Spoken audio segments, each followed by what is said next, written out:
Welcome to the SCLD podcast, where we talk about all the things you can do and find at the library.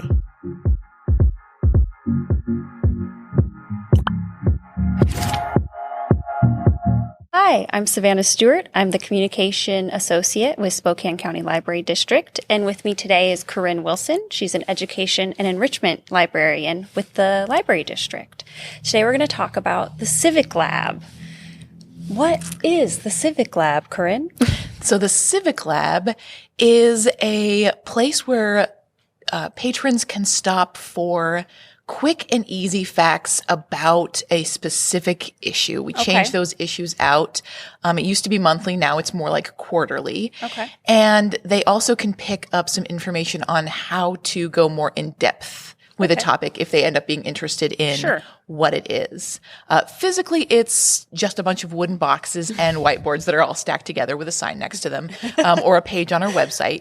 But the purpose of the Civic Lab is to be a place where people can continually go to stay informed on current topics as well as kind of more traditional debate topics, and also to give their input on those topics. Oh, cool. And they can do that fairly anonymously. In person, we've got sticky notes where people can answer a question that I've posed, which I think people really appreciate because they don't always want to dialogue with a stranger about a sensitive issue. Yeah, for sure. So how do you pick topics?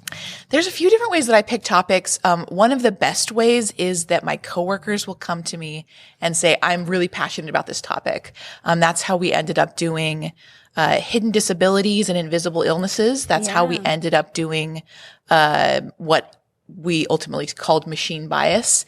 That's how we ended up doing quite a few of our more popular topics is just, or our more kind of innovative topics is somebody said, I want other people to know more about this thing that I'm really passionate about. That's so cool. And I've opened that up to the public as well. I would love for people to submit things that they're passionate about that they want other citizens to know about. Another way that I do the Civic Lab is if something suddenly has tons of buzz. Okay. Like when monkeypox came on the scene and people were like, oh, there's this sudden thing. What is it? What is it? Why is it getting so much press? When COVID-19 became a thing, we did the same thing. Yeah. So if something is getting a lot of buzz, same with the Space Force, a lot of that was all over the news and people were like, well, but what is it? So it was the perfect thing for a Civic Lab. Very cool. Another way that I do topics and is I tie them together with an exhibit we have that is around a social issue. Okay. So we had a film that we were screening at, I think, a few of our county libraries about poverty in Spokane. It was specifically Spokane. And so I did a Civic Lab on things people might not know about living in poverty in Spokane. Sure. We had an exhibit just at North Spokane on refugees. So I did a Civic Lab on refugees. We had a in-house exhibit on the history of Hanford in Washington State. So yeah, that was cool. Doing one on nuclear waste and power made a lot of sense. So sometimes I tie it to current programming too. That's smart. That makes sense. Yeah. Is there any topic that you've done that maybe you were really passionate about? Nobody else said it, but you were like, I'm so into this, I need to do. You know, there were several that I ended up really being very interested in. And some of them I didn't start out that way. Sure. But yeah, there have been a few. I think I really liked She Was There, which was kind of women in history. Yeah. There was a lot of influential figures that I didn't know about. And I also really enjoyed critical race theory in the end because that was getting so much buzz. And I really didn't know what it was. I didn't really know what it was. Yeah. Yeah, that ended up being very interesting. Yeah, so I get to proof the Civic Lab before we post it on our website. Thank you for doing that. Which is so fun. I love doing it because every time I do it, I'm like, I know so much about this thing that I had no idea what it was. And so I really appreciate all the effort and the well-researched topics that you do. It's so interesting. And you can bring it to like one page or 2 pages. So it's not overwhelming. It's not like, here's 10 pages, read it, give me some comments, and see you later. Exactly. Yeah. And I think sometimes people, when they pick up newspapers and things, go, oh my gosh, I keep hearing about this thing. But there's so much tone and viewpoint in everything that you're likely to read. Yeah. They'll go, okay, well, one side says it's this, another side says it's this. I've heard 5 different definitions of this thing. What the heck is the definition? Yeah, exactly. And that's another intent of the Civic Lab is by giving concrete definitions to terms that are around an issue. I hope that people who think very differently about certain topics can have a good dialogue about it, because it's so hard to have a conversation when you're using terms completely differently. Yeah.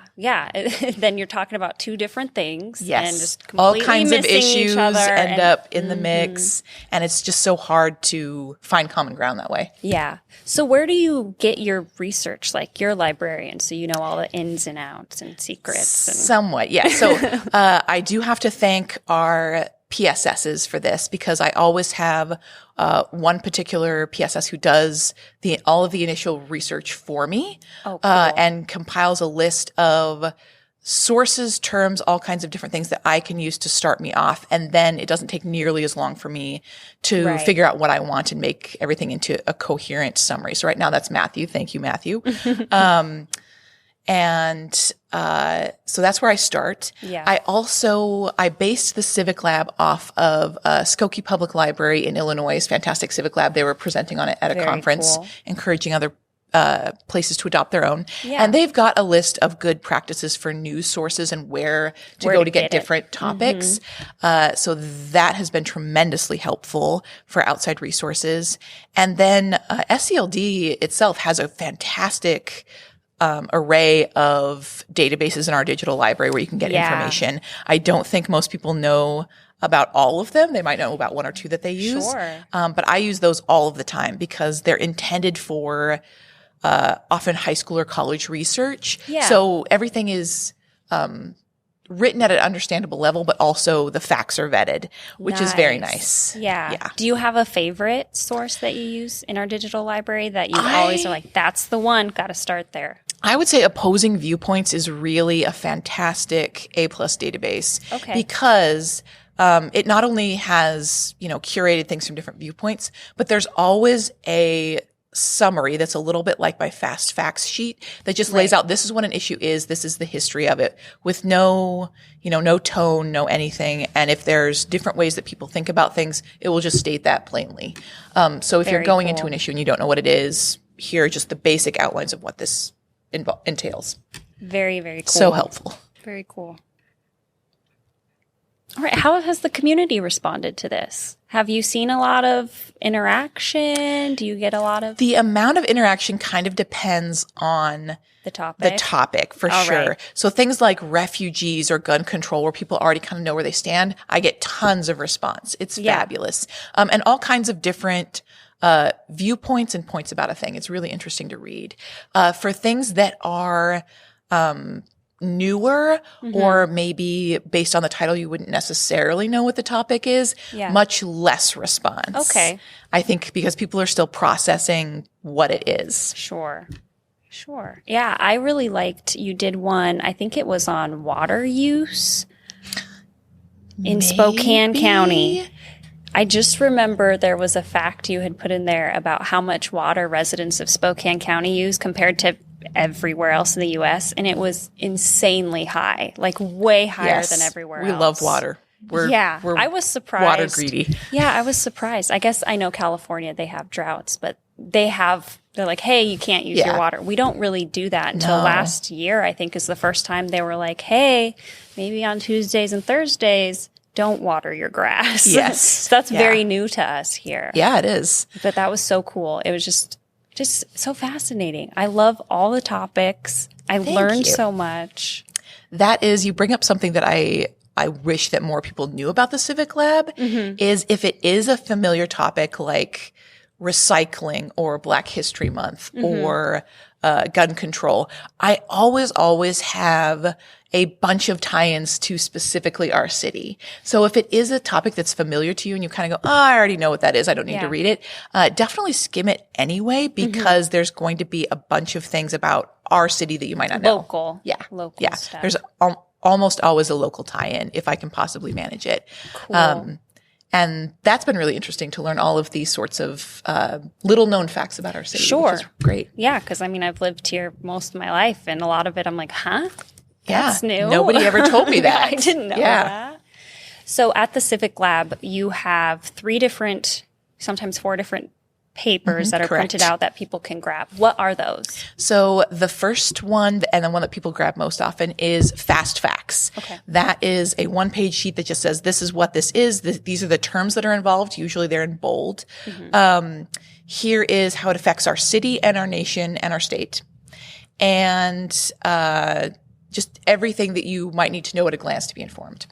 The second one is called Read, Watch, Listen, and that has things that you can either check out at the library or stream or read online to learn more about this topic if you're interested. So there's obviously things to read, videos that you can watch either via streaming or like DVD documentaries. And Listen is usually a podcast or something like that. Yeah. We sometimes have a a additional sources sheet if there's just so many fast facts or side issues that I can't fit them all on the fast facts sheet. Yeah. And then of course we've got a list of sources because if you're looking at the Civic Lab online, you can just click the links throughout the fast facts and find where I found all this information. Don't take my word for it. This is where I found it. Right. But if you are going to the Civic Lab in person, you might need this bibliography of where I got all this information. Right. Right. Because maybe it's something they want to check out more or. Exactly. Or they're like, I don't think that's quite true. I want to see where you got this from. Yeah. Absolutely. Go ahead. Yeah. And so on our website, scld.org/online Civic Lab, we'll check. It'll be at the bottom of the screen.